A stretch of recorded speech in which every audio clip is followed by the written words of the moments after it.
Detective Marple. Miss Marple, greatest case, the forgotten forge affection. A Miss Marple mystery pastiche. Welcome, dear listener, to another tale woven with mystery, thriller, and suspense. A story that promises to intrigue and captivate. My dear listeners from the United Kingdom, Canada, Australia, New Zealand, Belgium, United States, and all around the world, thank you ever so much for your wonderful support. Your loyalty is as essential as a key clue in a mystery. Now, let us begin. The mystery awaits. Shall we begin? Little Hemsby on that particular autumn morning had the kind of crisp air that bit at your cheeks and put a spring in your step. The kind of morning where the village looked like a postcard no one sent. The cobbled lanes gleamed with last night's rain, and the chimneys coughed out thin plumes of smoke that curled into a sky just waking from grey to blue. Mothers called after wool-headed children, a dog barked at nothing, and old Mr. Prentice at the corner shop wiped down his windows like the whole village was under inspection. But little Hemsby wasn't under inspection. Not officially. Not yet. Down at the tea shop, the brass bell over the door clanged as Mrs. Hartwell bustled in, cheeks pink from the chill and lips pursed tight enough to snap a thread. She leaned across the counter, the smell of lavender and boiled cabbage trailing after her. "Terrible business," she whispered, though the room was empty but for Miss Jenkins, who, at 72, had ears sharper than a fox and eyes that had missed nothing in 5 decades. Lady Eleanor, found dead in her own sitting room, police swarming about like hornets. "Dead?" Miss Jenkins gasped, nearly dropping her spoon into her teacup. "What from?" Mrs. Hartwell glanced around for effect, though there wasn't a soul to overhear, then leaned in closer. "Murder, they say." That word, murder, cracked through little Hemsby like a dropped plate. By noon it was on every tongue, slipping through hedges and over fences. The postman paused his route to speculate, the blacksman downed tools to mutter darkly about money and morals. And at the heart of it all stood Hensley Manor, Lady Eleanor's sprawling estate, a stone colossus at the edge of town, its ivy-clad walls glaring down like an old governess disapproving of the world. It was there, just inside the grand entrance, that the details grew darker. A porcelain teacup lay shattered on the oriental rug, the spilled tea dark as blood against the intricate patterns. A fire had gone out in the hearth, leaving the room cold, despite the velvet curtains that hung heavy and suffocating. On the side table, a letter, half open, its edges stained with something darker than ink, and on the floor, a single lock of chestnut hair gleamed in the slanting light. The police poked and prodded, but the villagers, they had their own theories. That's original, I'd wager," someone whispered outside the bakery. "Always hanging about Lady Eleanor, wasn't he?" "Too friendly, if you ask me," another voice chimed in. "There's talk, you know, about the two of them." Talk. Little Hemsby thrived on it. Down by the village green, Sir Reginald himself stood under the skeletal branches of a beech tree, collar turned up against the cold. His face, lined but still handsome in a faded sort of way, was drawn tight with something between grief and anger. Across from him, Dr. Whittaker, friend, confidant, and occasional partner in gin-soaked chess matches, watched him with careful eyes. "You need to keep your head," Whittaker said quietly. "I didn't kill her," Reginald snapped, then sighed, rubbing a hand through his hair. "God help me, Whit, I didn't. I believe you. Doesn't mean they will." Reginald's gaze drifted toward the manor, a shadow passing through his expression. "She was complicated. You know how people talk. We were close, yes, but this—" He shook his head. "This wasn't supposed to happen." Whittaker glanced at the gathering crowd, voices butting like wasps. "Truth is, Reg, doesn't matter what's supposed to happen, only what people believe did, and right now, they believe you." Across the street, Miss Marple watched from the window of the tea shop, a quiet observer sipping a cup of weak Earl Grey. Her face, lined with the years but sharp with curiosity, betrayed nothing. Observing people was like knitting, she always said. Take enough stitches, pay close enough attention, and a pattern emerged, and this morning she thought, stirring her tea, the pattern looked rather twisted indeed. The sun dipped lower as the village clung to its routines. Children herded home for supper. The baker's boy pulled down the shop shutters, but the air stayed thick with something unsaid. Somewhere in the folds of gossip and grief, truth waited. Hidden, quiet, watching. And Miss Marple, with her keen eyes and steady hands, was already threading the first stitch. Little Hemsby on that particular autumn morning had the kind of crisp air that bit at your cheeks and put a spring in your step. The kind of morning where the village looked like a postcard no one sent. The cobbled lanes gleamed with last night's rain, and the chimneys coughed out thin plumes of smoke that curled into a sky just waking from grey to blue. Mothers called after wool-hatted children, a dog barked at nothing, and old Mr. Prentice at the corner shop wiped down his windows like the whole village was under inspection. But little Hemsby wasn't under inspection, not officially, not yet. Down at the tea shop, the brass bell over the door clanged as Mrs. Hartwell bustled in, cheeks pink from the chill, and lips pursed tight enough to snap a thread. She leaned across the counter, the smell of lavender and boiled cabbage trailing after her. "Terrible business," she whispered, though the room was empty but for Miss Jenkins, who, at 72, had ears sharper than a fox and eyes that had missed nothing in 5 decades. Lady Eleanor, found dead in her own sitting room, police swarming about like hornets. "Dead?" Miss Jenkins gasped, nearly dropping her spoon into her teacup. "What from?" Mrs. Hartwell glanced around for effect, though there wasn't a soul to overhear, then leaned in closer. "Murder, they say." That word murder cracked through little Hemsby like a dropped plate. By noon it was on every tongue, slipping through hedges and over fences. The postman paused his route to speculate. The blacksmith downed tools to mutter darkly about money and morals. And at the heart of it all stood Hensley Manor, Lady Eleanor's sprawling estate, a stone colossus at the edge of town, its ivy-clad walls glaring down like an old governess disapproving of the world. It was there, just inside the grand entrance, that the details grew darker. A porcelain teacup lay shattered on the oriental rug, the spilled tea dark as blood against the intricate patterns. The fire had gone out in the hearth, leaving the room cold, despite the velvet curtains that hung heavy and suffocating. On the side table, a letter, half open, its edges stained with something darker than ink.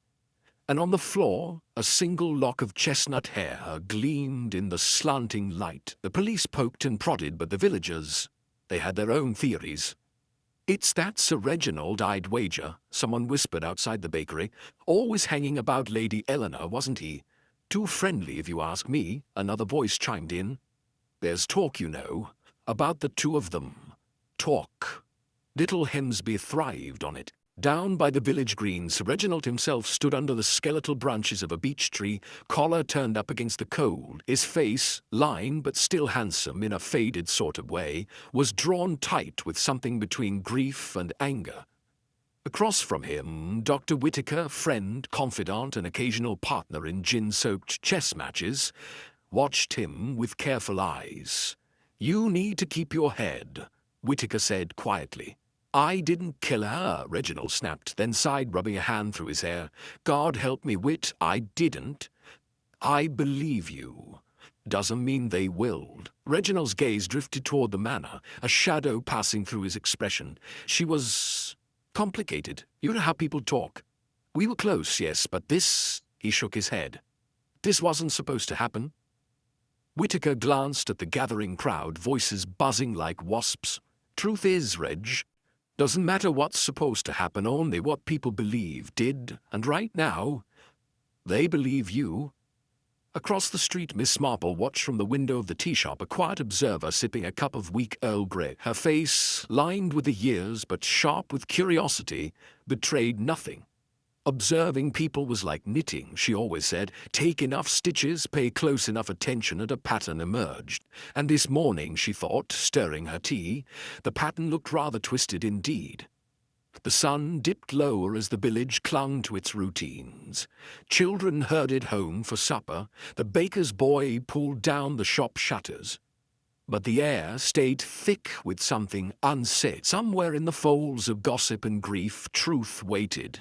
Hidden, quiet, watching. And Miss Marple, with her keen eyes and steady hands, was already threading the first stitch. The study at Hensley Manor smelled of old leather, dust, and secrets. The cloying mix that clung to the air like a stubborn guest who wouldn't leave. Heavy drapes filtered the wan afternoon light into syrupy gold that pooled across the Persian rug, and the cluttered oak desk. On that desk lay the letter. Its cream-colored station near incongruously fresh amid the room's decay of paper stacks and dog-eared books. Inspector Thompson, built like a man accustomed to tight collars and tighter truths, stood over the desk, fingers hovering about the letter as if it might bite. "Found in the top drawer," he said, to no one in particular, though his words floated toward Miss Marple, who sat primly in an armchair, knitting needles flashing like a metronome. "It's quite passionate," added Constable Davies, awkward in his too small uniform, cheeks flushed. He handed Thompson a pair of gloves. Thompson slipped them on with the care of a man preparing for delicate surgery. He picked up the letter, unfolded it. The handwriting at first glance was elegant, each loop and curl deliberate, the ink dark as sin. "My dearest Eleanor," it began, "every moment apart is a torment beyond measure. To see you, to hold you, these are my only desires. The world be damned if it stands between us." Thompson's lips compressed. "Reads like a penny novel." Miss Marple's needles clicked. "People often borrow from fiction when reality proves inconvenient," she murmured, eyes on her yarn but ears keenly tuned. Sir Reginald, standing by the coal fireplace, shifted his weight. His face, lined and haggard, held the look of a man caught between indignation and disbelief. "It's a lie," he said, voice low but steady. "I never wrote that." "Funny," Thompson replied, not sounding amused. "Your name's at the bottom." Miss Marple's gaze drifted from her knitting to the letter.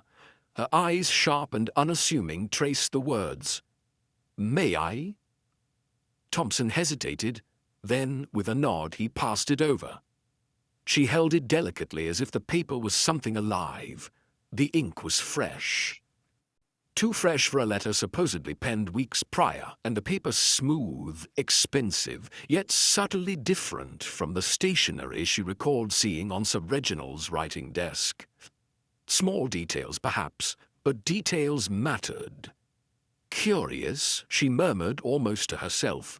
Thompson raised a brow. "What's curious?" "The flourishes," she said, pointing with a knitting needle as if directing an orchestra. "See how the loops on the Y's and G's are exaggerated, almost theatrical. People rarely alter their handwriting unless they're trying to impress or deceive." Constable Davies frowned. "I thought fancy writing was just fancy writing." "Indeed," Miss Marple smiled faintly, "and sometimes a hat is just a hat, but not always." Reginald's shoulders sagged. "Someone's framing me." "Or you're very good at lying," Thompson shot back. Reginald's face darkened. "Believe what you will, Inspector. I had no reason to harm Eleanor." His gaze flicked to the letter, disgust twisting his features. "And I'd never write such drivel." Miss Marple's fingers smoothed the edge of the paper. There, a faint indentation beneath the ink, as if the writer had pressed too hard in places. Nervous or hurried, her mind catalogued it, tucking the detail away. Across the room, the manor clerk, Mr. Pemberton, a thin man with spectacles that seemed too large for his narrow face, cleared his throat. "If I may, Inspector," he produced a small leather-bound ledger.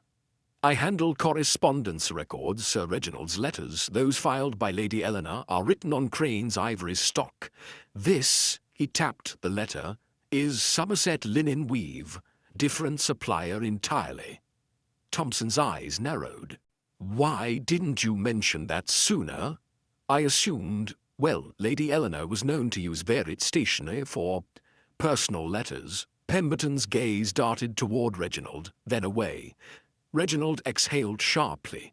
"So now my taste in paper convicts me?" "No one's convicted yet," Thompson said. But it's funny how a love letter turns up the day after Lady Eleanor dies, and your name's on it. Silence stretched long and taut. Outside, a branch scratched against the window pane, rhythmic and faintly ominous. Miss Marple folded the letter carefully, handing it back. "People lie, Inspector." "Papered," Da Thompson grunted. "We'll see. For now, Sir Reginald, don't leave town." Reginald gave a bitter laugh. "Where would I go? Hell's too crowded." Later that evening, Reginald sat alone in his own study, a smaller, less grand affair than Eleanor's, but no less sombre. A single lamp threw a pool of amber light across his desk, illuminating letters penned in his hand. His hand. He picked one up, an old note to Eleanor written months ago. The loops were tighter, the lines less ornate. No flourishes, no theatre. His gaze drifted to a decanter. He poured whiskey, the liquid catching the light like tarnished gold, and drank. His eyes lingered on the letter from the Manor, now folded in his coat pocket. Words he didn't write, feelings he never voiced. Outside, the wind rattled the shutters. Inside, regret settled in the corners, thick and stubborn. Reginald rubbed his face, the weight of accusation settling heavy on his bones. "Someone's framing me," he thought again. And somewhere someone smiled in the dark. The tea room in Little Hemsby was the kind of place where secrets got steeped as strongly as the Earl Grey. Floral wallpaper, just a shade too busy, climbed the walls, and lace curtains softened the afternoon light into something that made even the chipped teacups look quaint rather than worn. The air smelled of warm scones, bergamot, and the kind of anticipation that comes when scandal is thick in the air. Miss Marple sat in her usual corner seat, half-shouldered by a potted fern that had seen better years. Her tea, lukewarm now, rested on a saucer chipped at the edge, and her knitting needles clacked with a steady rhythm. She wasn't knitting anything useful, just rows of stitches to keep her hands busy while her ears did the real work. The place hummed with chatter. Gossip flowed easier than the overbrewed tea. "I heard," said Mrs. Hartwell, leaning forward with the eagerness of someone who'd lived for these moments, "that Lady Eleanor's will leaves the manor to that nephew of hers, the foreign one." "Hardly foreign," Mrs. Pritchard sniffed. "He's from Surrey, just took a fancy to travel." "That's as good as foreign to me." Miss Marple smiled faintly, counting stitches. 27. 28. People always thought talking to themselves wasn't talking at all. The bell above the door jingled and the tea room shifted. Not everyone looked up, but everyone noticed. Lady Beatrice Hensley glided in, cool as frost, her hat, a deep blue affair with an angle sharp enough to cut glass, tilted just so. She gave a nod to the room, eyes flicking over Miss Marple without acknowledgement, then slid into a corner booth. Her gloves, pale kid leather, peeled off with practiced elegance. She ordered black coffee. Not tea, it was the kind of statement people made without words. Not 2 minutes later, Mr. Finlay arrived, dark suit, clean but well worn, and shoes polished just enough to show he cared, but not enough to suggest vanity. His gaze scanned the room, quick, assessing. When he'd landed on Lady Beatrice, he hesitated, then crossed to a table near hers, not too close, not far, just enough to speak if needed, ignore if not. "Odd pair," murmured Mrs. Pritchard, loud enough for half the room to hear. Finlay's lips twitched, something like a smile, or maybe just a reaction to a sour memory. Miss Marple watched over the rim of her cup. Finlay's hands, he kept flexing them, nervous habit or just cold fingers. His eyes lingered on the sugar bowl a second too long, as if debating whether to sweeten his tea or what to say next. Then there was Miss Penelope. She slipped in almost unnoticed, which was her way. Young, with a kind of fresh-faced prettiness that didn't seem to know it was pretty, she wore a modest dress, blue serge, and carried a satchel like a shield. She ordered chamomile and sat near the window, gaze distant. And yet, when Lady Beatrice mentioned the letter, low voice but not low enough, Penelope flinched. Barely, a blink too fast, a hand tightening on her cup's handle.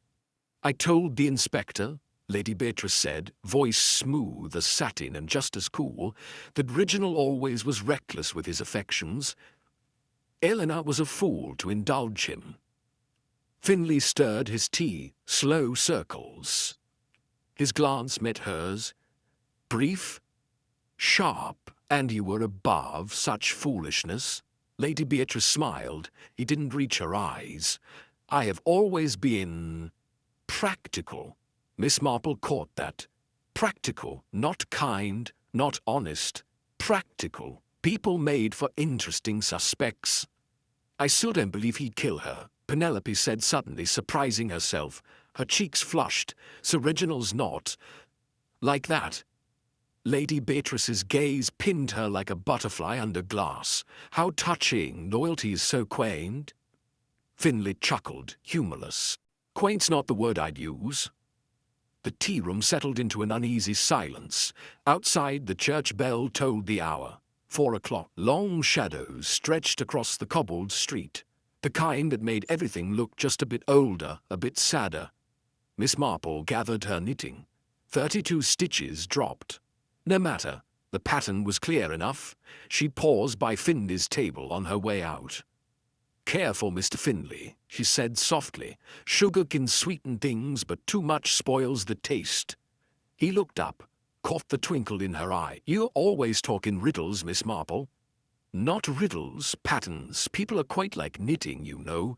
Pull one thread wrong and it all unravels. Outside, the wind had teeth, biting through wool and resolve. Miss Marple tugged her scarf tighter, boots tapping against the stones. Whispers followed her out the door, soft, insistent. Everyone had something to say, most of it wrong. But somewhere in all that chatter was the truth. You just had to listen between the lines. The evening wrapped itself around little Hemsby like an old moth-eaten coat, heavy with damp and more than a hint of something sour in the air.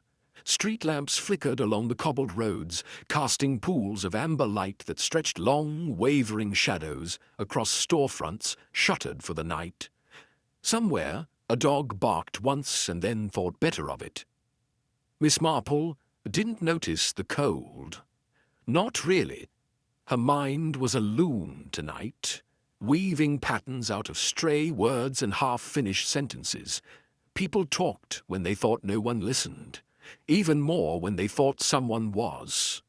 Either way, you heard things if you knew how to sit quietly enough.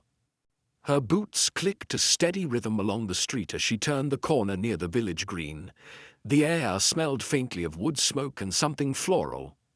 Lavender from Mrs. Hartswell's garden, likely. Miss Marple's nose wrinkled. Lovely plant, lavender, dreadful in a stew. Tonight's tea-room conversations replayed in her head. Lady Beatrice with her glacial poise and a tongue sharp enough to slice through soft cheese. Mr. Finley, his eyes darting like a fox too long in the henhouse. And young Miss Penelope, whose loyalty to Lady Eleanor seemed genuine, though Marple had learnt long ago that genuine emotions were often the best disguises. People, so dreadfully predictable in their unpredictability.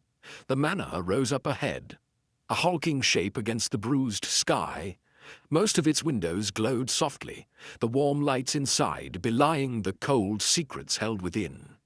Miss Marple paused at the gate, fingers brushing the iron. The Hensley family had always carried themselves like royalty without the bother of a crown, and Lady Eleanor, well, she had been a woman who knew how to hold a room, and how to ruin one, too, if it suited her. The letter, that ridiculous sentimental mess of words smeared in fresh ink and older lies. Sir Reginald's reaction earlier had been too quick to be rehearsed. Shock, yes. Anger, definitely. Guilt, hard to say. Guilt had a way of dressing itself up in all sorts of clothes. Miss Marple sighed and turned away from the manor. Answers weren't inside tonight. They were out here, among the whispers and glances that people thought went unnoticed.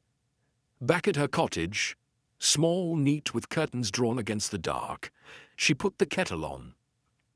It hissed like a cat with its tail stepped on, and the warmth seeped into her bones as she settled into the armchair by the fire. The flames cracked softly, throwing light against the floral wallpaper that had seen more years than she cared to admit. From the small side table she drew her notebook, a battered little thing with a leather cover soft from handling. Her pen hovered over the page. Lady Beatrice. Cold, practical. Too practiced, money is a motive, but pride cuts deeper. Feigned indifference toward the letter. Too indifferent. Mr. Fenley, nervous, watches everyone, knows more than he lets on. Handwriting capable, possibly the forger. Why risk it for Eleanor? Pressure, blackmail, Miss Penelope? Loyalty or guilt? Reaction to the letter's mention? Twitch of the hand? Fear? Or just nerves? Must speak with her privately. Miss Marple paused, tapping the pen against her chin. The tea cooled. Outside, the wind picked up, rattling the window panes like an impatient visitor. She flipped back a page, eyes scanning her earlier notes. Motives circled in messy handwriting. Greed, jealousy, fear. Love turned sour. Love, yes, people committed all sorts of foolish crimes for it. But this felt different. Love could be messy. This was calculated. Her pen scratched the paper again. Forgery requires two things, skill and intent. One's easier to find than the other. The fire crackled louder, a log shifting as if punctuating her thought. Closing the notebook, Miss Marple leaned back, eyes half-lidded. Patterns. That's all mysteries were, tangled yarn waiting to be teased apart.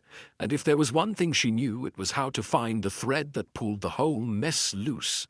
Tomorrow would bring more questions. But tonight, the pieces had started to shift into place. Outside, the village slept. Inside, Miss Marple's eyes gleamed with quiet resolve. She wasn't knitting socks anymore. She was knitting the truth. Morning in Little Hemsby had a way of creeping in, soft at first, like a polite guest, then insistent as the church bell began its pealing. The village shook off its foggy blanket, dew clinging to hedgerows and cobblestones, slick with moisture. Miss Marple sat in her parlour, a cup of weak tea cooling on the table beside her notebook. Her sitting room was a tapestry of small comforts, floral cushions worn from use, lace doilies that refused to stay flat, and the faint scent of lavender polish clinging to the furniture. Her pen tapped against the page. Names and notes sprawled across the paper in neat but relentless lines. Beatrice, Finley, fear, Penelope, loyalty or cover. Motives shifted like the fog outside her window. The forgery was at the heart of it, she felt that in her bones. But a forged letter didn't murder anyone, not without someone holding the pen and someone else pulling the strings. She sighed. Patterns, she murmured, always the patterns. With that, she closed her notebook, slipped it into her handbag, and fastened her coat. Investigation, she always said, was best done on foot. People spoke differently outdoors, with fresh air and open skies. Secrets seemed less heavy out in the cold. The village cemetery lay on the edge of town, beyond a rusted gate that creaked like a door in an old ghost story. Moss crept along the headstones, names softened by wind and rain. Miss Marple's steps were measured, careful not to snag her skirt on the brambles that crept along the footpaths. It wasn't the dead she was interested in. The living always provided more intrigue. But sometimes gravestones spoke in ways people didn't. Near Lady Eleanor's family plot stood Mrs. Webb, a woman whose black shawl seemed to have been sewn directly onto her shoulders. Her face was a map of fine lines and judgmental creases. "Morning, Mrs. Webb," Miss Marple greeted, her tone as light as the morning air. "Terrible business, isn't it?" Mrs. Webb sighed, adjusting her grip on a small bouquet of wilting daisies. To die like that, in one's own home, her eyes sharp despite her years, flicked sideways. "Not that I'm one for gossip." "Of course not," Miss Marple said gently. "But they say Lady Eleanor had enemies. Family squabbles, you know. Money changes people." "Yes, I've always found money reveals character rather than changes it." Miss Marple glanced at the fresh flowers laid on Eleanor's grave. Funny how grief brings out sudden fondness in those who hardly spoke to the person when they were alive. Mrs. Webb chuckled, dry as old parchment. You always had a way with words, Miss Marple. And Lady Beatrice? Miss Marple let the question dangle. Ah, she's as proud as they come. Always thought the manor should have been hers. Course Eleanor holding the purse strings didn't sit well. Miss Marple filed the comment away. Pride and resentment. Fertile grounds for all manner of wrongdoing. Her next stop was Sir Reginald's residence, a modest brick house with ivy that clung like an old dog to a favourite blanket. Reginald answered the door, looking as if sleep had been an optional indulgence. His tie was askew, his hair mussed. If you've come to accuse me, Miss Marple, nothing of the sort, she smiled. I thought a cup of tea might soothe both our nerves. Reluctantly, he let her in. The sitting room was tidy enough, but bore signs of neglect. A half-empty glass of whiskey on the sideboard, yesterday's newspaper folded but dog-eared. The headline glared, Murder at Hensley Manor. Scandal unfolds. She was a complicated woman, Reginald said, sinking into an armchair. Eleanor, she knew how to twist people around her finger. His gaze drifted to the fireplace where ashes sat cold. And that blasted letter, someone wants me ruined. Do you know who? Miss Marple asked softly. His mouth twitched. Take your pick. Beatrice resented her thinly. Well, he's got debts longer than that letter. And Penelope? Sweet girl but blind where Eleanor was concerned. Miss Marple sipped her tea, lukewarm and bitter. Resentment's one thing, murder's another. Ha ha ha. Reginald's laugh was hollow. You think I don't know that? Half this village is pretending to mourn while wondering how quickly they can profit from it. Profit, Miss Marple noted mentally. Money again. Always money. On her walk back, the manor loomed, grey stone biting into the sky. She hadn't planned to stop, but instinct, never to be ignored, pulled her toward the servants' entrance. The kitchen door opened with a groan. Inside, the smell of baking bread mingled with polish and something less pleasant. Fear. It was the housekeeper, Mrs. Greaves, who met her, stern-faced, hair pulled back so tightly it seemed to tug her brows into perpetual disapproval. Afternoon, Miss Marple began. I won't take much of your time. Mrs. Greaves wiped her hands on her apron. Not much to tell. Oh, I imagine there's quite a bit. Houses like this, walls listen, doors remember. A pause, then a sigh. It's that passage, isn't it? Miss Marple's heart quickened, only slightly. Passage? Old thing, runs from the library to the study. Forgotten mostly, but the other night I heard footsteps, quiet, but not enough to fool these ears. Miss Marple's gaze sharpened. Anyone else know? Only family, and maybe that Finley fellow, always poking about with papers. Finley, again. Mrs. Greaves' lips pressed thin. Lady Eleanor used to eavesdrop on guests, said it kept people honest, or gave her an advantage. Miss Marple murmured. Mrs. Greaves just nodded. Outside dusk crept in, painting the village in bruised purples and sooty greys. Miss Marple stood for a moment beneath the bare branches of a tree, pulling her notebook free. Her pen moved quickly. Secret passage. Access to study. Letter planted. Opportunity. Who benefits from Reginald's ruin? Beatrice? Inheritance motive? Finley? Debt? Penelope? Loyalty or blackmail? Passage suggests premeditation, someone who knew the house well. The wind stirred her skirt, whispering against the pages. Miss Marple closed the notebook with a decisive snap. Patterns, always patterns, and now she was beginning to see the weave. Tomorrow the truth would start to unravel, and with it someone's carefully stitched lie. Evening crept over Little Hemsby like a slow fog, softening the village's sharp edges until everything looked dipped in ash and old story. Lamps flickered to life one by one, casting puddles of amber light along cobbled lanes polished slick by mist. Shops had shuttered. Voices grew fewer, footsteps quieter. It was the kind of hush that seemed to seep into bones, making secrets feel heavier. Miss Marple didn't mind the dark. Night had a way of loosening tongues and tightening alibis. More importantly, it dulled the sheen of appearances. People wore their true faces after dusk, thinking the shadows granted them privacy. Foolish notion. Her boots crunched along the gravel path that wound toward the village green. The cold pinched at her cheeks, pinking the skin, but her steps remained steady. There was comfort in movement, in the familiar rhythm of thought and stride, and tonight thoughts swirled like leaves caught in a November gust. The letter, too perfect to be careless, too dramatic to be genuine. Someone had known what they were doing, enough to imitate Sir Reginald's hand without overplaying it. But it wasn't just the handwriting, it was timing, placement, intent. And then there was the passage in the manor. A relic from another age, tucked away behind shelves of leather-bound pretense and generations of whispered deceit. Who knew of it? Family, mostly. Finley, perhaps. Someone who understood that walls in old houses listen. Her lips pursed as she recalled Lady Beatrice's words earlier that day. Eleanor always enjoyed games. I, for one, prefer clarity. The kind of statement that meant absolutely nothing while sounding terribly important. Beatrice was clever, not as clever as she thought, perhaps, but clever enough to keep a blade tucked behind her silk smile. And Finley, twitchy, defensive Finley. Too quick with denials, too slow with eye contact. Debts were a strong motive. Money made people do things shame wouldn't. Yet guilt wore different clothes than fear. Finley's looked like a poorly cut suit of both.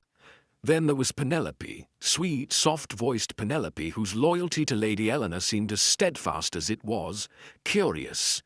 People didn't idolize the cruel unless they had reason, or they'd seen something that twisted admiration into complicity. Questions spiraled, motives tangled, but patterns were emerging, faint outlines forming beneath layers of performance and half-truths.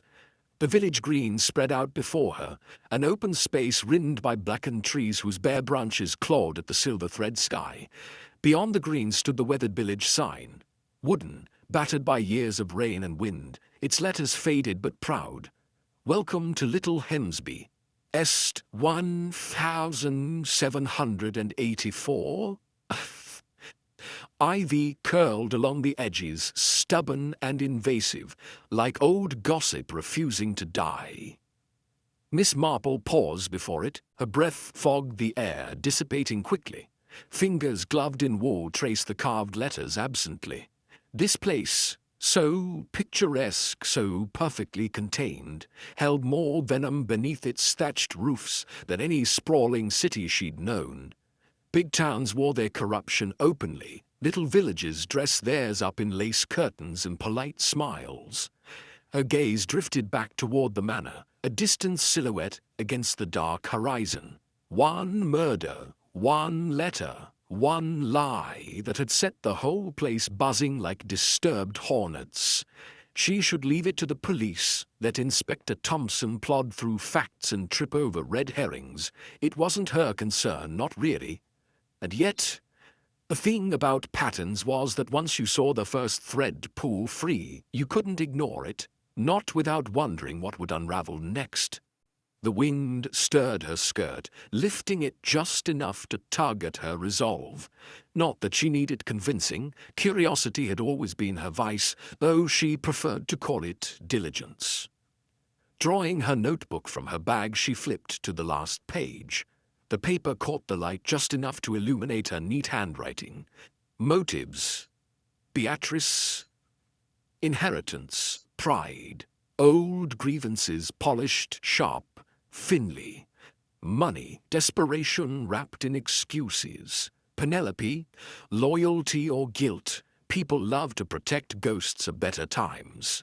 Reginald. Scapegoat or fool, possibly both. Next steps. Verify financial records. Greed leaves footprints. Revisit Manor's guest logs.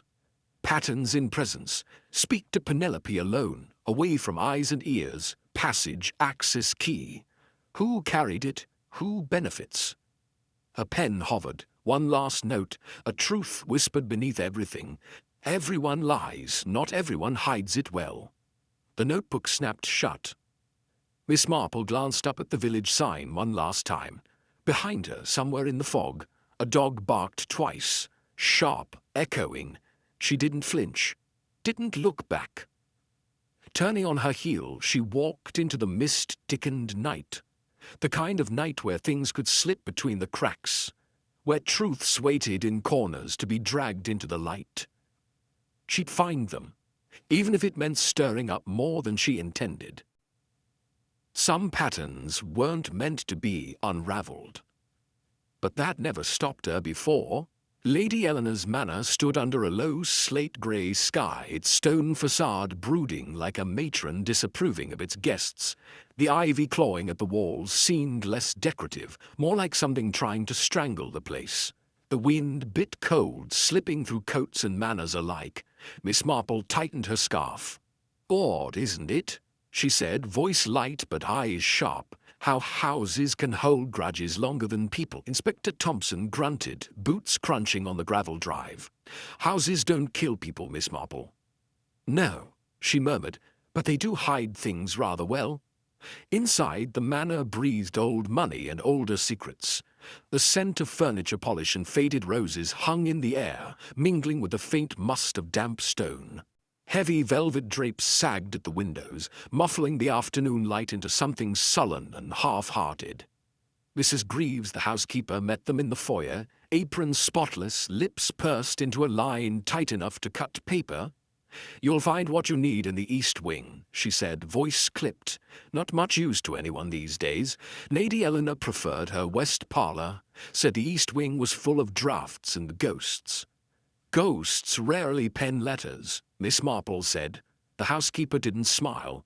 Wouldn't be so sure. They followed the creaking floorboards to a seldom-used corridor lined with portraits that stared out with that peculiar mix of aristocratic boredom and judgment. Oil paint cracked with age, faces frozen in expressions that seemed to say, "We know things you never will." Miss Marple's gaze lingered on one, a woman with a thin mouth and eyes like chipped glass. "Family resemblance is strong," she noted. "Blood runs deep in houses like this," Thompson muttered, reaching for a candelabra left abandoned on the side table. He lit it, casting flickering light across peeling wallpaper and dust motes swirling like tiny ghosts of their own. Near the end of the hallway, a portrait hung crooked. Sir Percival Hensley, according to the tarnished plaque. Thompson frowned. "Funny spot for him, isn't it? Doesn't match the rest." Miss Marple stepped closer, gloved fingers tracing the frame. Her touch found what her eyes had already guessed. A faint notch along the edge. She pressed it, and with a groan like an old man standing from a chair, the portrait swung open to reveal a narrow doorway cut into the wall. "Well," she said, "isn't that theatrical?" Thompson exhaled through his nose, half a laugh. "Secret passage, like something out of a dime novel. Or a well-planned alibi," she said. The passage yawned, dark and cool, smelling of damp stone and forgotten things. Dust caked the floor, thick enough to hold footprints, though not fresh ones. Cobwebs stretched like gossamer drapes across the entrance, disturbed now by Thompson's gloved hand as he pushed them aside. The walls closed in as they entered, rough stone grazing their shoulders. The candelabra threw long, jittery shadows that danced along the narrow confines. Floorboards beneath their feet creaked in protest. "Built for servants, likely," Thompson said, voice hushed by the tight walls. "Back when houses like this ran on whispers and silver trays." "They still do," Miss Marple said. "The silver just changes hands." A dozen paces in, something snagged Thompson's boot. He paused, crouched. "A fabric," he murmured, holding up a torn piece of dark cloth, edges frayed. "Recent tear." Miss Marple peered closer. "Wool blend, men's suiting, I'd wager, quality fabric though worn." Her gaze slid toward the inspector. "Remind you of anyone's wardrobe?" Thompson's jaw tightened. "Finley wears a suit like that." "Yes." Her tone was mild. "But so does half the village on Sundays." Farther in, the passage sloped downward. The air thickened, dampness clinging to skin and breath. Another few feet, and they came upon a small alcove, a space just large enough for someone to stand and listen. The walls bore faint scratches, deliberate marks, Not decoration, directions. Thompson ran his fingers over them. Like someone's been using this. Miss Marple's gaze caught something lower on the wall. A dark smudge. Ink. Fresh enough to smear under her glove. The letter, she murmured. Same ink. Finley again? Thompson's voice was tight with suspicion. Possibly. She tilted her head. But ink can be borrowed. Motives less so. They pressed on. The passage ended behind a panel that, when nudged, opened into the study, Lady Eleanor's sanctuary, and more recently her tomb. The air here was different, still carrying the faint notes of perfume and aged brandy. The room hadn't been touched since the police sealed it. The teacup remained shattered on the floor like a memory someone refused to clean up. Miss Marple's eyes roved the room. So easy to frame someone when you control the setting, she said softly. Thompson frowned. Meaning? Whoever planted that letter knew how to get in and out unseen. Used the passage, left just enough evidence to point at Reginald and perhaps at Finley. Her gaze sharpened.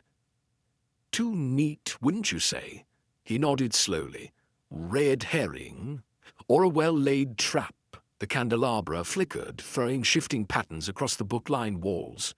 Outside, the wind rattled the window pane, a skeletal branch tapping in a rhythm that felt too deliberate. Thompson straightened, slipping the torn fabric into an evidence pouch. We're getting close, he said. Miss Marple's smile was thin. Close is when people get careless or desperate. They stood a moment longer, the room holding its breath around them. Then Thompson blew out the candles, plunging them into darkness. Tomorrow we start shaking the trees, he said. See which apples fall. Miss Marple's gaze lingered on the shattered teacup, the ink stain on the desk, the hidden door behind them. So many pieces, but the pattern was emerging. Threads pulled, knots tightening. As they stepped back into the corridor, the passage closing behind them with a reluctant creak, the manor seemed to settle, the walls swallowing their footsteps. But the house wasn't quiet. Houses like this never were. The little Hemsby police station smelled faintly of damp wood, stale tobacco, and the lingering ghost of too many strong teas. A brass clock on the wall ticked with officious purpose, marking every second that stretched between doubt and discovery. In the back room, a space more accustomed to dealing with lost umbrellas and minor disputes over hedgerow boundaries, an oak table groaned beneath the weight of papers, blueprints, and possibility. Inspector Thompson rolled up his sleeves. His tie, loosened hours ago, dangled like a noose forgotten in the day's exhaustion. Across from him, Miss Marple sat poised, her coat draped over the back of her chair, gloves neatly folded on the table. Her notebook lay open, pages crisscrossed, with tidy script and annotations sharp enough to cut through lies. Let's make sense of it, Thompson said, rubbing his temples. Before this whole village convinces itself ghosts did it? Miss Marple's eyes twinkled. Ghosts, Inspector? I thought you didn't believe in fairy tales. Don't, he grunted, but I do believe people will tell themselves anything to sleep at night. On the table, the forged love letter, its ink still dark and theatrical in its sentiment. A scrap of wool fabric, torn at the edges, found in the manor's hidden passage, architectural blueprints of Hensley Manor, their parchment edges curling with age, revealing the clandestine passageways that twisted through the estate like veins through a body. Handwritten notes, names, motives, alibis, scribbled fragments hoping to form a coherent truth. Thompson tapped the letter. Finley's handwriting is close, but Pemberton from the library swears the strokes are off. Says whoever wrote this letter tried too hard to copy Reginald's style. Miss Marple nodded. A forgery meant to be found isn't just about handwriting. It's about timing, placement, theatricality. Her gaze drifted to the blueprints. Which brings us to the passage. Why stage the letter there? Why not leave it somewhere less contrived? To frame Reginald, Thompson said, obvious, isn't it? Yes, but obvious doesn't always mean correct. She leaned forward, fingertip tracing the hidden corridor on the blueprint. The fabric scrap, good quality wool, not uncommon, but the color and weave are distinctive. Thompson flipped through photographs until he found one of Lady Beatrice at the Manor's garden party, a dark wool coat draped over her shoulders. Matches hers, he said grimly. Convenient, Miss Marple murmured. Perhaps too convenient. Thompson sighed. You think she's being framed? She's proud, not careless. Prideful people don't leave breadcrumbs unless they want someone to follow. Silence stretched between them, thick with thought. Outside, the village settled into its nighttime hush, lanterns dimming and doors bolting against the cold, and the truth. Thompson's knuckles rapped the table. Finlay had motive, money troubles. Beatrice had motive, inheritance. Penelope, well, she had loyalty to Eleanor, but that doesn't translate to murder. Sometimes loyalty turns sour, Miss Marple said, but let's consider opportunity. Finlay knew the house, knew the passage existed. Beatrice knew too, but she's always preferred more direct methods. And Reginald? Thompson asked. Reginald's too transparent. His guilt's a mask for shame, not murder. Her lips pursed, though he's a convenient scapegoat. A pause. Then Thompson gestured at the table. Everything points to Beatrice or Finlay. Perhaps both. Miss Marple's voice was soft but carried weight. Or perhaps we've been looking at it from the wrong angle. Thompson frowned. How do you mean? The forgery was meant to direct attention to Reginald, yes, but also to whoever found it. People overlook the finder in favor of the accused. She glanced at her notes. And people rarely question the loyal. They question the ambitious and the indebted. Thompson's brow furrowed. Penelope. She had access, she had proximity, and she had reason. Lady Eleanor's protection was both a gift and a prison. Freedom can be a powerful motive. He leaned back, exhaling. So what? You're saying the sweet, quiet companion forged a letter, used the passage, and staged this whole thing. I'm saying people aren't always what they seem, Miss Marple replied. Penelope loved Eleanor, yes. But love twisted by control and resentment becomes something else entirely. Thompson rubbed his face. Christ, I thought this was a simple case. It never is. Her gaze returned to the table, to the puzzle that was no longer missing pieces, just waiting for them to be arranged correctly. Tick-tock went the brass clock. Time pressing forward, truth waiting. Thompson leaned in, voice low. We confront them tomorrow? Tomorrow, Miss Marple agreed. Her hand closed her notebook with a decisive snap. The picture is nearly complete. Her eyes met his across the cluttered table. A shared understanding passing between them. They were close, the kind of close that made people dangerous. The kind that drew out desperation and mistakes. One last piece, she said softly, hidden in plain sight. Outside, the village signs swayed in the wind, creaking like bones settling. Inside, two investigators stared at fragments of lies and waited for morning. When dawn came, there'd be no more hiding. Not for anyone. The courtroom was a grand old thing, oak-paneled walls that reeked of varnish and old secrets, brass fixtures dulled by decades of hushed judgments, and rows of benches worn smooth by the anxious and the accused. High above, stained glass windows filtered the morning light into muted shards of color that splashed onto the gallery like a forgotten painter's palette. The air was thick, part dust, part expectation, part something less tangible but far heavier. Miss Marple sat quietly in the third row, a position chosen for its balance between observation and anonymity. Her hat, modest but respectable, cast a soft shadow over her keen eyes as she surveyed the room. People didn't come to court for justice, they came for spectacle. The crowd murmured like a restless tide. Village folk squeezed beside city journalists, all of them hungry for a scandal to sip with their afternoon tea. At the front, Sir Reginald sat in the dock, looking every bit the tragic figure. His suit, though well-tailored, sagged under the weight of weeks spent in tension and scrutiny. His face, once a portrait of charm, had hollowed.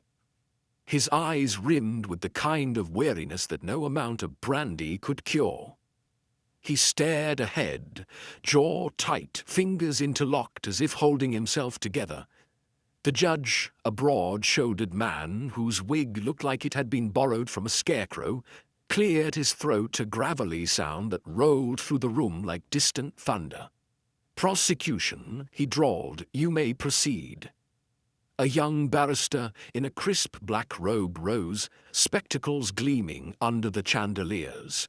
His voice was smooth, the kind of smooth that came from both practice and privilege. "Your Honor, ladies and gentlemen of the jury," he began, "we are here today to consider the damning evidence against Sir Reginald Pembroke, evidence that suggests not just motive, but action. The linchpin of this case," he held up a document sealed in plastic, "is this letter, a declaration of love turned to obsession, words that, tragically, led to Lady Eleanor Hensley's untimely death." He let the words hang. The room leaned in. Miss Marple's knitting needles clicked quietly in her lap. Too theatrical, she thought. A good prosecutor knew drama was half the battle, but too much flash risked burning the truth. A letter was passed to the jury, heads bending over it like scholars studying a relic. Some frowned. One woman gasped, though whether at the words or the implications who could say. "Sir Reginald," the prosecutor turned, "do you deny writing this letter?" Reginald's voice when it came was hoarse but steady. "I do. And yet," the prosecutor's tone shifted to condescension, "the handwriting is remarkably similar to yours. The language, intimate, the passion, undeniable." "I didn't write it," Reginald repeated, "and I never loved her." A ripple ran through the gallery, half scandalized, half enthralled. Love turned sour, made for better gossip than murder ever could. "Your Honor," the defense attorney, a stout man with the patient face of someone accustomed to uphill battles, rose. "We dispute the authenticity of that letter. Handwriting analysis is inconclusive, and there is no direct evidence linking my client to the scene of the crime." The judge grunted. "Noted. Continue." Witnesses paraded through the stand like actors hitting their marks. Lady Beatrice, cold and poised, testified with clipped precision. Reginald was reckless. Eleanor indulged him, foolishly so. Her gaze flicked toward the defendant with something between disdain and satisfaction. Was it truth or performance? Mr. Finlay followed, nervous, damp with sweat, eyes darting. I just found the letter," he stammered. "In her desk, I thought. It seemed important." Miss Marple watched his hands, the way they clenched, released, clenched again. People lied with their mouths. Their fingers told the real story. Penelope took the stand last, her face pale but composed. "Lady Eleanor was kind to me," she said softly. "Sir Reginald took advantage of that kindness." Her words were careful, each syllable placed like a stepping stone across treacherous waters. Miss Marple's brow creased. Not what she's saying, she thought, what she's avoiding. Then came the cross-examinations, legal sparring dressed in civility but sharp enough to bleed. The defense hammered at the letter's inconsistencies. The prosecution leaned into Reginald's supposed jealousy. Accusations flew like darts, some hitting their mark, others glancing off. Time stretched, the clock ticked, breath was held, released, and then quiet. The judge rubbed his temple. "Closing remarks tomorrow," he intoned. "Court adjourned." The gavel's crack echoed through the chamber, final as a coffin lid. People filed out, voices swelling like a tide returning. Outside, cameras flashed, reporters shouted questions no one answered. Miss Marple lingered, eyes on the empty stand. The pieces were there, scattered, yes, but forming a shape. Almost, not quite. One piece left, hidden in plain sight. She gathered her things, glancing at Reginald being led away. Their eyes met, just for a moment, enough to see the frayed edges of a man unraveling. Tomorrow, Tomorrow the truth would stand up, whether anyone liked it or not. Courtrooms had their own kind of air. Dense, stagnant, thick with tension and whispered judgment. The one in Little Hemsby was no exception. The wooden benches creaked under the weight of villagers packed shoulder to shoulder, drawn like moths to the glow of scandal. Lawyers shuffled papers. A woman in the gallery dabbed at her eyes with a lace handkerchief, though whether for the victim or the drama no one could say. Miss Marple sat toward the back, knitting, resting untouched on her lap. Her gaze swept the room, noting every shift, every glance. People spoke with their bodies long before their mouths caught up. At the front, Mr. Finlay took the stand. He tugged at his collar, sweat beading at his hairline despite the courtroom's chill. His eyes darted not to the judge, not to the jury, but to Lady Beatrice, seated primly at the prosecution table. Not a glance exchanged, but there was a story in that silence. The young prosecutor rose, voice smooth as varnish. "Mr. Finlay, you claim to have discovered the letter. Would you describe the circumstances?" Finlay swallowed. I was organizing Lady Eleanor's papers. She asked me to look into some financial ledgers. I opened a drawer in her writing desk and it was just there. Just there," the prosecutor repeated, letting the words settle like dust.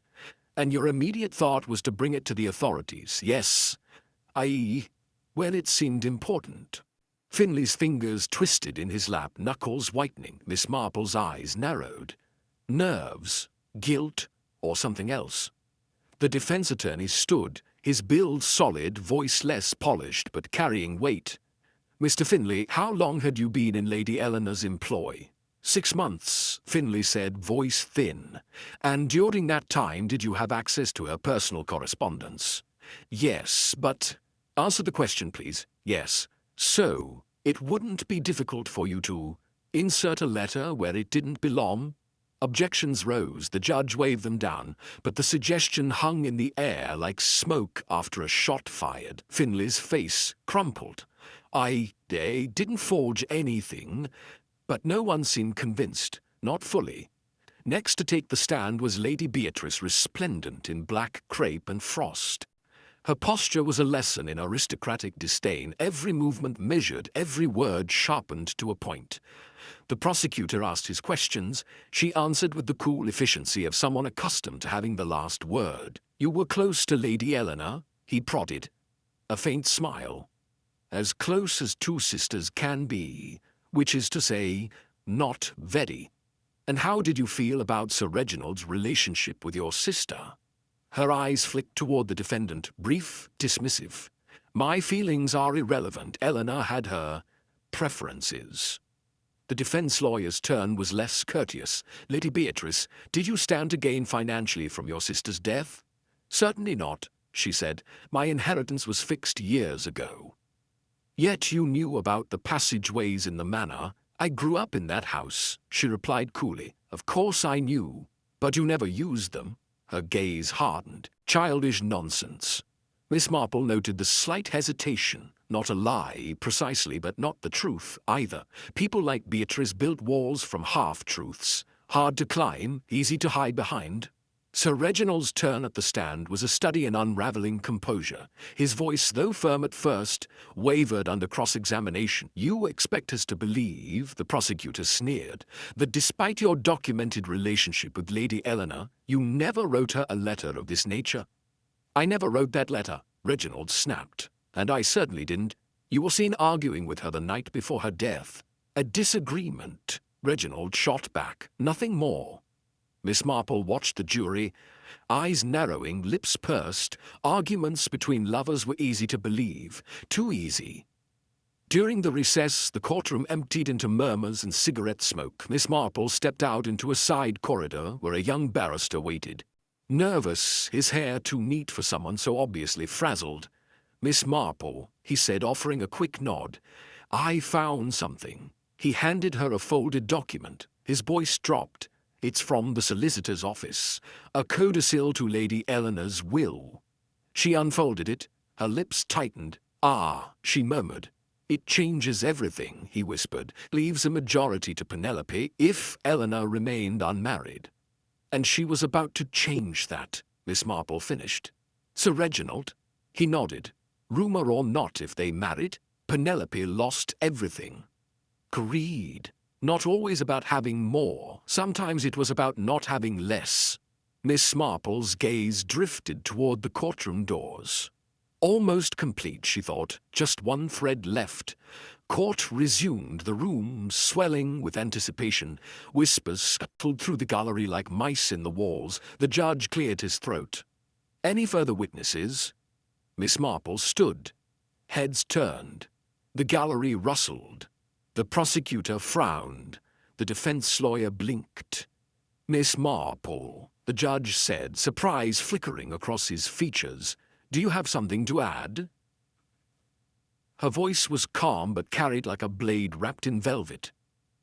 Your Honor, I believe I can clarify the events surrounding Lady Eleanor's death. Murmurs. Chairs scraped. Eyes darted.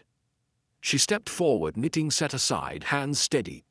The truth, she said, has been hiding in plain sight. The courtroom held its breath, and somewhere outside the village clock struck noon. Courtrooms have a peculiar kind of stillness, the kind that settles in just before a storm breaks. Breathless, waited. In Little Hensby's modest courtroom, that stillness was palpable. Every cough was muffled. Every whisper died on tongues as Miss Marple stood, unassuming in her tweed coat and sensible shoes. There was no grand flourish, no dramatic clearing of the throat, just a small woman with sharp eyes and sharper wits, standing in front of a room filled with people who thought they already knew the truth. The judge, his robes heavy with authority and dust, gave her a nod. Proceed, Miss Marple. She adjusted her gloves, gaze sweeping the room. Sir Reginald, pale and frayed at the edges, sat rigidly in the dock. Mr. Finlay, hands clenched tight, refused to meet her eyes.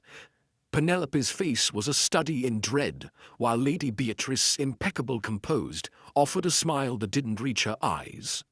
Miss Marple began, her voice calm but carrying the weight of finality. It is often said that the simplest explanation is the correct one. But simplicity is a trickster. It leads us to see what's obvious instead of what's true. A rustle of fabric, a creak of a wooden bench. No one dared interrupt. From the beginning, this case was draped in misdirection, she continued. A forged love letter, pointed the finger at Sir Reginald, passion, jealousy. It's a tidy motive, one people are quick to believe, her gaze flicked to the jury. We like our scandals simple. The prosecutor opened his mouth, thought better of it, and sat back.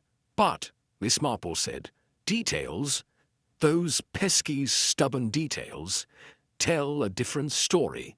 She held up the fabric scrap, its edges frayed. Bound in the hidden passage, a passage known to few, used to stage the scene, not to commit the murder. Lady Eleanor died of poison in her tea, not violence, but to ensure the letter was found precisely where it needed to be. Circumstantial, Lady Beatrice's attorney interjected. Is it? Miss Marple's smile was thin. Lady Beatrice owns a coat made from that very fabric. She claims no involvement. But consider this. Lady Beatrice knew about the passage. She had motive, financial and personal. Resentment festers over years, but greed has a timetable. Her gaze shifted. With Lady Eleanor alive, the manor and its wealth remained beyond reach. But a conveniently discovered letter suggesting an affair with Sir Reginald, she paused. Enough to scandalize, disinherit, and shift public sentiment. Gasps rippled through the courtroom. Lady Beatrice's lips pressed into a line, composure cracking. And Mr. Finlay, Miss Marple turned toward him. He forged the letter. Not out of loyalty but debt, gambling debts as Inspector Thompson discovered. A man squeezed from both ends makes desperate choices. She let that sink in. Finlay planted the letter under Beatrice's instruction. He used the passage to avoid detection. Simple, efficient, wickedly effective. Finlay's head dropped into his hands. The room's tension snapped taut as violin strings. And how, Miss Marple added softly, was Lady Eleanor murdered? Arsenic, found in her teacup, not uncommon, kept in the manor's gardening shed. But the tea was prepared by someone she trusted. Her gaze fell on Penelope. Someone with motive disguised as loyalty. Miss Penelope, fearing loss of security if Lady Elida married, was complicit not in planning but in execution. She poisoned the tea under Beatrice's persuasion. Penelope burst into tears. I didn't mean that. She promised it wouldn't kill her, just make her ill enough to stop the marriage. But Miss Marple's gaze was steady. Intent is a fine line, my dear, and death rarely cares for intentions. The judge banged his gavel. Order, order in this court. Lady Beatrice stood, voice cold and clipped. So you would leave? I orchestrated this farce for money. For power? Miss Marple corrected gently. Money's just the means, control was the end. Silence swallowed the room. Finley's shoulders sagged in defeat. Penelope sobbed quietly. Eyes dark, mouth tight with fury. Sir Reginald closed his eyes, relief washing over his features. The judge cleared his throat, heavy with gravity. Charges will be amended in light of this evidence. Court adjourned pending further investigation. Outside, the crowd buzzed like hornets stirred from a nest. Reporters shouted questions, cameras flashed. Scandal would fill papers by morning. Miss Marple stepped onto the cobbled street, exhaling into the cool air. Inspector Thompson caught up, shaking his head. Never fails. The quiet ones are always the ones to watch. She smiled faintly. People show you who they are if you watch long enough. And Beatrice, he asked, could have fooled me. They usually do, she said, until they don't. As the bells tolled noon, the village sign creaked in the wind. Little Hempsby would settle back into its routines soon enough. Scandal fading into memory, replaced by gossip about gardens and weather. At houses held their stories, and some doors once opened never quite closed. Miss Marple turned for home. There'd be tea waiting, and perhaps, just perhaps, no more letters for a while. There's a moment in every courtroom, after the revelations, after the accusations fall like dominoes, where the air shifts. Relief and ruin breathe the same air. For some it's salvation, for others the beginning of the end. Miss Marple's final words hung in the silence like lingering smoke. Eyes darted from Lady Beatrice, stone-faced and defiant, to Mr. Finley, his head bowed under the weight of exposed guilt. Penelope's quiet sobs punctuated the hush, guilt and regret unraveling in her lap like a frayed ribbon. Then the murmurs began, low, buzzing, like a swarm of hornets roused from a nest. Flashbacks flickered across the room's collective memory. Finley's shaky testimony, once read as nerves, now reinterpreted as the squirming of a man caught in a trap he set himself. Lady Beatrice's calculated calm, no longer regal but reptilian, poise masking poison.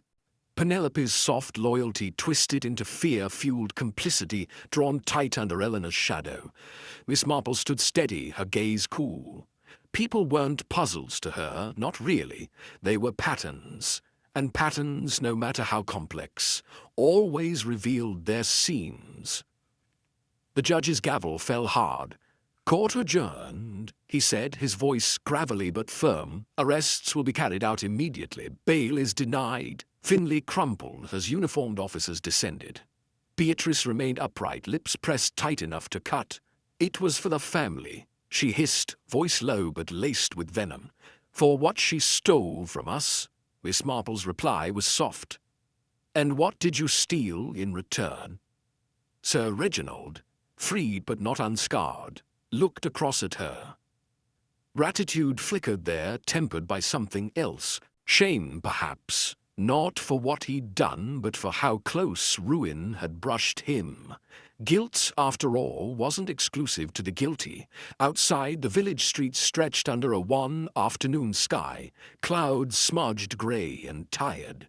Reporters scattered like crows, pens scratching as townsfolk spilled out with wide eyes and ready tongues. Miss Marple stepped past them all, the din fading with each careful step. Her heels clicked against cobblestones, echoing softly between buildings that would soon buzz with fresh gossip. The wind tugged at her coat, bringing with it the faint scent of rain and distant lavender. Greed, envy, fear. threads woven tight into human nature's tapestry. Eleanor's death had pulled them taut, unraveling far more than a single crime, old resentments, quiet betrayal. It was never just the murder, it was the echoes that rippled out, touching lives in places they hadn't realized were vulnerable. Ahead, the village sign swayed gently. Welcome to Little Hempstead. 1784. The letters faded but stubborn, like the place itself, like the people. Her mind lingered on Penelope. Desperation clouds reason.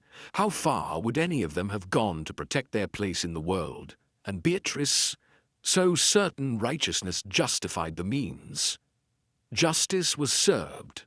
But justice, she knew, didn't always feel like victory, not when ruin was so personal. Reaching her gate, Miss Marple paused, glancing back toward the manor, its roofline jagged against the horizon. Secrets sealed back within its walls. For now, inside, the kettle whistled, the fire crackled its familiar song. Warmth in a world that often ran cold. As she settled into her chair, notebook closed, knitting needles at hand, her gaze softened. People were curious things, capable of cruelty, yes, but also kindness. Sometimes both lived in the same heartbeat. Outside, the first drops of rain began to fall, darkening the earth and washing the streets clean, for now, because in places like Little Hempstead, truth never stayed buried for long. But for tonight there was tea and peace. And perhaps, in the stillness between the stitches of her knitting, a moment to breathe.